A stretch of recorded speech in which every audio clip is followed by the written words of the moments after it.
తీర్చలేదు. అలాంటి సందర్భంలో మీకు చాలని జీతాలతోటి ప్రతి నెల అప్పు చేస్తున్నారు.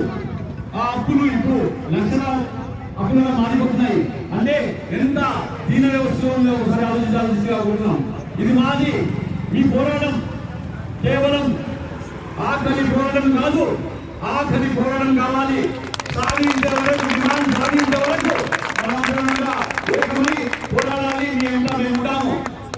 అయ్యా, ఇంకో విషయం చెప్తున్నాను.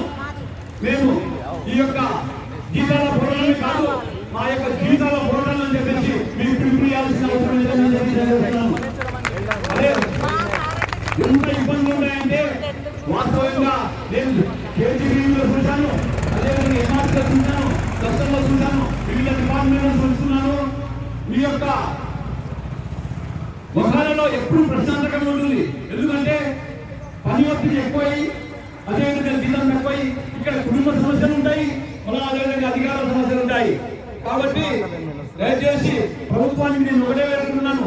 ఏ విధంగా మేమైతే ఏ విధంగా చేస్తున్నామో, సమాన పనికి సమాన వేతనం ఏ విధంగా ఇస్తున్నామో, అదేవిధంగా సమగ్ర శిక్ష ఉద్యోగులందరికీ సమాన పనికి సమాన వేతనము. ఇది ఏమి కాదు, ఇది సుప్రీంకోర్టులోకి ఇచ్చింది. భారతదేశ అత్యున్నత న్యాయస్థానమైన సుప్రీంకోర్టులోగా తీర్పు ఏమిచ్చిందంటే, వెట్టి చాకిరీ చేయకండి, వెట్టి చాకిరీ నుంచి విముక్తి కలిగించేసి సమాన పనికి సమాన వేతనం ఇవ్వాలని చెప్పి చెప్పడం జరిగింది.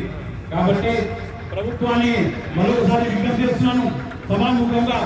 ఒకటి ఏంటంటే, అయ్యా మీరు లేకుంటే, నిన్న నేను మీ యొక్క మీటింగ్లో కూర్చుంటే కొన్ని సందర్భాల్లో ఆఫీసులు చెప్పారు, సార్ వాళ్ళు సరిపోయారు, ఏ ఇన్ఫర్మేషన్ మా క్షేత్రస్థాయి నుంచి వస్తలేదని చెప్తున్నారు. అయ్యా, టీచర్లు ఇన్ఫర్మేషన్ సెలవు అంత ఇబ్బంది కాదు. ఒకవేళ సెలవు పెడితే క్షేత్రస్థాయి నుంచి వచ్చే సమాచారం కూడా రాదని చెప్పేసి ఈరోజు వాళ్ళకి అధికారులకు తెలిసింది. అదేవిధంగా